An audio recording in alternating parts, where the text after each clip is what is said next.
that students are in one of three categories with relationship to hookup culture.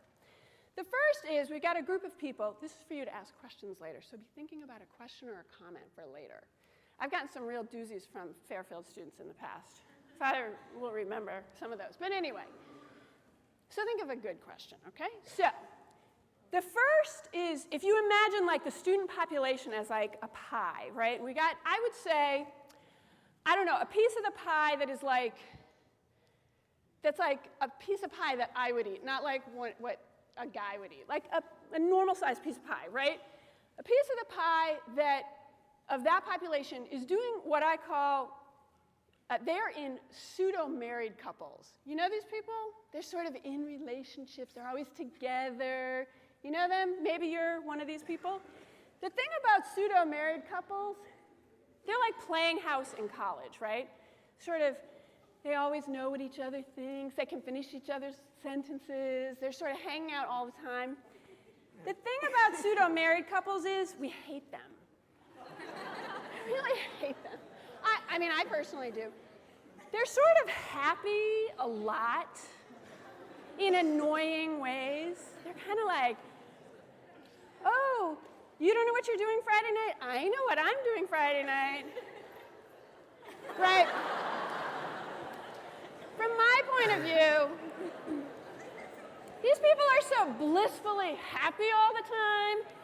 And frankly, on winter days, they're standing in the way of the building I need to get into because they're like, I'll see you in 50 minutes. Bye-bye. Bye-bye. I'm going to miss you during class. Get out of the damn way. So we got pseudo-married couples. We got those people, their relationships are extra intense, right? Because you're in college. So in college, relationships can be really super intense. I mean, here's the thing. In college, you can meet somebody, sort of flirt with them, sort of sext a little with them, and then like actually like hook up, then decide like, ooh, maybe it could work, and then like get together and then tell your friends, maybe find out if your roommates like the person, no, then sort of back off a little bit, then get back together, but say you're going to do it anyway, and then like have a fight, make up, decide maybe you want to introduce the person to a family member, like it's a big deal, woo, all within like a week. Because you're together all the time, and I know you're not in the library. I know you're not. You're not reading Aristotle like you should be. So relationships in college can get very intense very fast. Hence, we've got some people in pseudo-married couples. The next group of people are involved in what I call hooking up, which I'm going to talk about in a little bit. The third group, which is a very interesting group to me, the third group, a pretty big piece of the pie, are people who are doing what I call opting out. People who opt out are people who say, you know what, those pseudo-married couple people are really freaky, or maybe I was in a pseudo-marriage when I was in high school and I just need to stop that now, or maybe I'm opting out by dating somebody in a military academy. Who are those people? Like, you can't see those people, they're on lockdown. Like, good luck with that.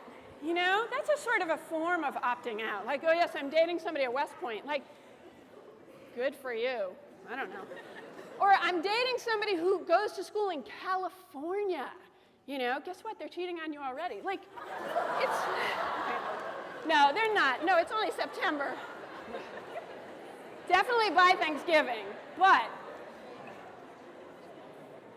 a lot of people are opting out just by saying, you know what, I think that the whole hookup thing is like a little sketchy because, well, it is. And then I don't want to get stuck in like a heavy-duty, intense, serious pseudo-marriage, so I'm going to opt out.